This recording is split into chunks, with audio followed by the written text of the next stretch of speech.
Well, in the wake of U.S. tariff threats, the push has been on to break down interprovincial barriers to improve trade within our country.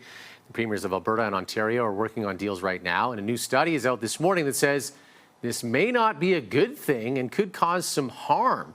CTV National News reporter Colton Prale joins us for more on this morning. So, Colton, what does this report from the Canadian Centre for Policy Alternatives say exactly?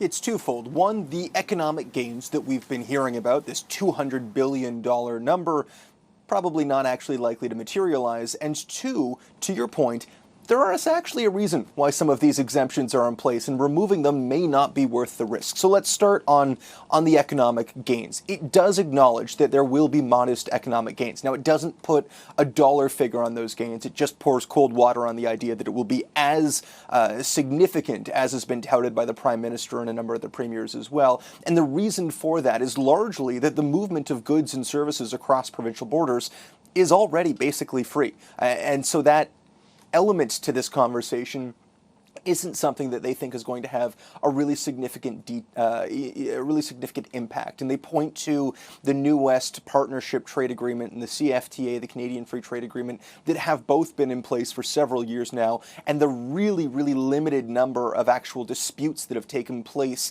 under these agreements themselves is saying, look, if there were so many significant barriers to free trade, we would expect to see them metered out in the courts, argued in between provinces. We didn't see that, and so it's likely that businesses don't feel there are significant barriers on a provincial to provincial level or interprovincial level. The second element of this conversation, and I think the one that is also particularly interesting, is the idea that the economic gains that can be made here, certainly alcohol is one that would be a big political win, and direct-to-consumer buying would be significant.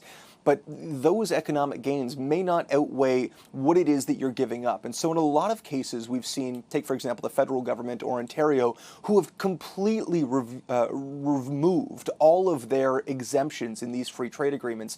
And what they're giving up in some cases, this report says, isn't worth it. And so take, for example, a province like Alberta, which has very specific well drilling qualifications. In order to drill in Alberta, because of the oil sands, because of the natural resources there, it requires a different level of training than what's needed in Ontario.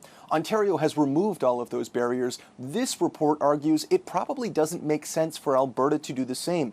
Because the situation is different, it's actually crucial to keep that higher level of standard, that higher safety standard that, yes, makes it difficult for a well driller to move from Ontario to Alberta, but ensures that when they're working in Alberta, they are working at a threshold that is safe. And the concern this report brings up is that in the speed and the rush to reduce these barriers, it could lead to a race to the bottom. It could lead to a scenario where the lowest level of standard is being accepted across the country. That is the one concern that they bring up. The other concern they point to is that the federal government's actions on labor mobility, reducing all of their exemptions, is great. It will improve labor mobility in federally regulated sectors, which is only 6% of the employment across the country. So yes, 6% of workers are able to move from province to province now a little easier because of legislation that passed this spring. That's only 6%. And so, this combination of a lack of disputes in years past, really limited scope in some of the movement, and what you're giving up, they say all of these three things combined likely means it's not worth the risk for what they expect will be relatively modest economic gains, unlikely to reach that really, eye-catching $200 billion number that we've seen touted from so many others. Okay, interesting. Colton, thank you. Anytime.